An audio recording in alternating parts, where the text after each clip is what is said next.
ہر امتی پہ پیغمبر علیہ السلام کے حق ہے. محرم کے مہینے میں پیغمبر علیہ السلام کے اہل کی شہادت ہوئی ہے. یہ 2 منٹ کی مختصر عمل کم از کم یہ 10 دن ہونی چاہیے.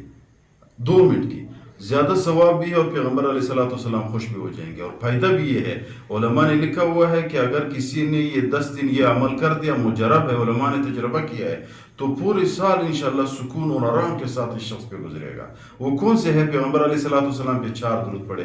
اللہم صلی علی قبر محمد 1، اللہم صلی علی بلد محمد 2، اللہم صلی علی تراب محمد 3، اللہم صلی علی اہل محمد 4. یہ 4، 1 اللہم صلی علی قبر محمد، یا اللہ درود نازل کرو، رحمتیں نازل کرو پیغمبر علیہ السلام کے روزے پہ.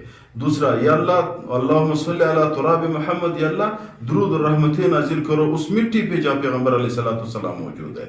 تیسرا، اللہم صلی علی بلد محمد، یا اللہ اس شہر پہ بھی رحمتیں نازل کرو جس میں پیغمبر علیہ السلام کی شہر ہے. اللہم صلی علی اہل محمد، یا اللہ پیغمبر علیہ السلام کے اہل پہ رحمتیں نازل کرو جو شہید ہوئے ہیں اور جو شہادت کے بغیر دنیا سے چلے گئے، سب پہ رحمتیں نازل کرو.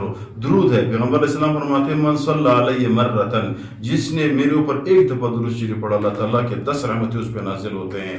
تو اگر کوئی بندہ 10 دن یہ مسلسل محرم کے 10 دنوں میں یہ 4 ایک منٹ کے لیے پڑھتا ہے، 1 منٹ ہے لگتا ہے اس پہ 4 دفعہ یہ پڑھ لے، اللہ تعالیٰ پورے سال اس کی سکون اور آرام کے ساتھ گزارے گا. پیغمبر علیہ السلام بھی خوش اور ہمارے دنیائی فائدہ بھی انشاءاللہ ملے گا. آخر میں گزارش کرتے چینل کو سبسکرائب کریں تاکہ ہمارے حوصلہ افزائی ہو جائے.